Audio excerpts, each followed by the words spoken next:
সংসদ নির্বাচনের দিন ছাড়া গণভোটের সিদ্ধান্ত কোনোদিনও মেনে নেবে না বিএনপি। জাতীয় ঐকমত্য কমিশনের সুপারিশের প্রতিক্রিয়ায় সংবাদ সম্মেলনে কথা বলেছেন দলটির মহাসচিব মির্জা ফখরুল ইসলাম আলমগীর।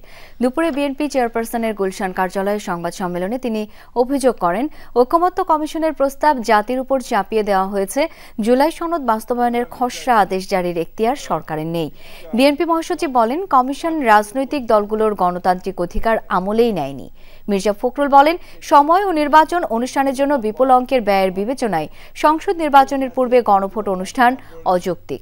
একই সংবাদ সম্মেলনে দলটির স্থায়ী কমিটির সদস্য সালাউদ্দিন আহমেদ বলেন, ঐকমত্য কমিশনের সুপারিশে অনৈক্য সৃষ্টি হয়েছে।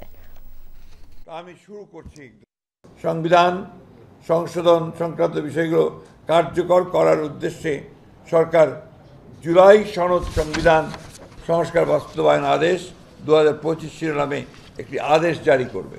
সরকারের এরকম আদেশ জারি করার এখতিয়ার নাই।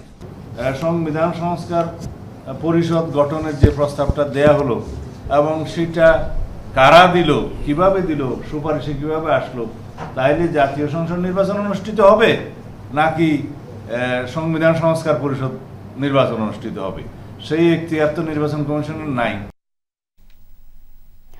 দর্শক, বিএনপির সংবাদ সম্মেলন নিয়ে বিস্তারিত জেনে নেব। যুক্ত হচ্ছেন সহকর্মী আরিফিন শাকিল।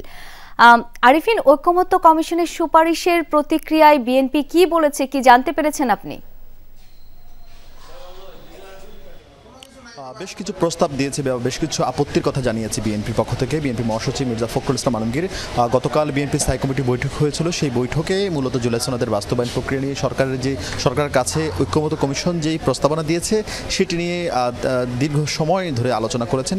মূলত সেই বৈঠকের পর আজকের এই সংবাদ সম্মেলন, যে সংবাদ সম্মেলনে বলা হচ্ছে বিএনপি যেই সনদে স্বাক্ষর করেছিল বা সব অন্যান্য রাজনৈতিক দল মিলে যে সনদে স্বাক্ষর করা হয়েছিল, সেই সনদের বেশ কিছু অঙ্গীকারনামায় পরিবর্তন আনা হয়েছে, যেগুলো রাজনৈতিক দলের সাথে কোনো ধরনের আলোচনা ছাড়াই ঐকমত্য কমিশন সেই সঙ্গে সংবিধান তফসিলে কয়েকটি বিষয়ে পরিবর্তন আনা হয়েছে, সেখানেও আসলে রাজনৈতিক দলগুলোর কোনো ধরনের আলোচনা করা হয়নি। এবং সেই সঙ্গে সবচাইতে যে বড় বিষয়টি, এই সাংবিধানিক আদেশকে জারি করবেন বিভিন্ন রাজনৈতিক দলের পক্ষ থেকে, বিশেষ করে দুইটি দল জামায়াত এবং এনসিপির পক্ষ থেকে বলা হচ্ছে রাষ্ট্রপতির বাইরে গিয়ে শুধুমাত্র প্রধান উপদেষ্টা যেন এই সাংবিধানিক আদেশ জারি করেন, সেই রকম দাবি জানানো হয়েছিল। বিএনপি তরফ থেকে স্পষ্ট বলা হয়েছে এটি করতে পারেন শুধুমাত্র রাষ্ট্রের প্রধান অর্থাৎ রাষ্ট্রপতি, তিনি শুধুমাত্র সাংবিধানিক আদেশ জারি করার ক্ষমতা রাখেন বা এটি একমাত্র তারই এখতিয়ার।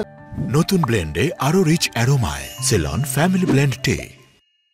এর বাহিরে মূলত এই প্রধান উপদেষ্টার তিনি এটি করতে পারেন না। এবং সেই সঙ্গে যে কয়েকটি বিষয় সংবিধানে গণভোটের যেই আন্দোলন হচ্ছে বা যে বিষয়ে আলোচনা হচ্ছে, বিএনপি তরফ থেকে স্পষ্ট বলা হচ্ছে যে এটি একেবারে নির্বাচনের দিন ছাড়া গণভোট হওয়ার কোনো সুযোগ নেই। কারণ একই সাথে এত বড় আয়োজন সরকারের পক্ষ থেকে যেমন করা খুবই সমসাপেক্ষ বিষয়, তেমনি ব্যয়বহুল। এবং সেই সঙ্গে এই গণভোট এখন না করে নির্বাচনের দিন যেন করা হয়, এবং শেষ পর্যন্ত বিএনপি এই নির্বাচনের দিনের ছাড়া এই গণভোট আগে মেনে নেবে না বলে বিএনপির পক্ষ থেকে স্পষ্ট বলা হয়েছে। এবং সেই সঙ্গে বলা হচ্ছে এই জুলাই সনদ নিয়ে বিএনপির যে বক্তব্য, বিএনপির যে আপত্তির জায়গা, সেই আপত্তির জায়গা নিয়ে তারা প্রধান উপদেষ্টার সঙ্গে তারা বৈঠক করতে পারেন এবং তারা সেখানে যাবেন।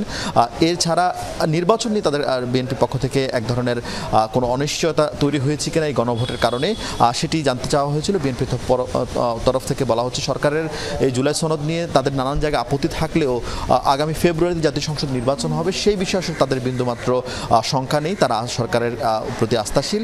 তারা মনে করছেন নির্ধারিত বা ঘোষিত সময় প্রধান উপদেষ্টা যিনি বলেছেন সেই সময় নির্বাচনটা হবে। এবং সেই সঙ্গে এই বিএনপির যেই আপত্তির জায়গাগুলো নিয়ে অন্যান্য রাজনৈতিক দল যেরকম রাজপথে নানান কর্মসূচি দিচ্ছে, বিএনপি ধরনের কোনো কর্মসূচি দেবে কিনা সেই বিষয়ে তারা তাদের অবস্থান স্পষ্ট করেছেন। তারা বলছেন তারা কোনো কর্মসূচি যাবেন না। তবে বেশ কিছু বিষয় নিয়ে বিএনপির পক্ষ থেকে আপত্তি তোলা হয়েছে। তার মধ্যে নোট অফ ডিসেন্ট, যেটি বিএনপি শুরু থেকে বলে আসছে সব বিষয় ঐক্যমত হবে না। যেমন ঐক্যমত কমিশনে বিভিন্ন রাজনৈতিক দল যে 84টি বিষয় প্রস্তাবনায় অনেক রাজনৈতিক দল কেউ 6টি, কেউ 9টি, কেউ 12টি, কেউ 14টি এরকম নোট অফ ডিসেন্ট দেওয়া হয়েছিল সেই বিষয়গুলো কিন্তু যে জুলাই সনদ বাস্তবায়নের যে প্রস্তাবনা রাখা হয়েছে সেখানে কিন্তু নোট অফ ডিসেন্ট একেবারেই এড়িয়ে যাওয়া হয়েছে। বিএনপির তরফ থেকে বলা হচ্ছে এই নোট অফ ডিসেন্ট কেন এড়িয়ে যাওয়া হয়েছে, ফলে এখানে এক ধরনের শুভঙ্করের ফাঁকি রয়েছে এবং ঐক্যমতের নামে মূলত সরকারের তরফ থেকে বা কয়েকটি রাজনৈতিক দলের তরফ থেকে জবরদস্তি করে মূলত সেই প্রস্তাবনাগুলো জাতির উপর চাপিয়ে দেওয়ার চেষ্টা করা হচ্ছে, যেটি বিএনপির দায়িত্বশীল রাজনৈতিক দল হিসেবে সেটি তারা মেনে নেবেন না।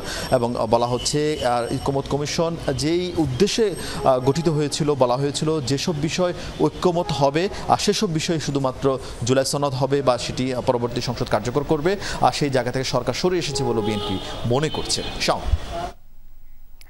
আরিফিন, অনেক ধন্যবাদ আপনাকে।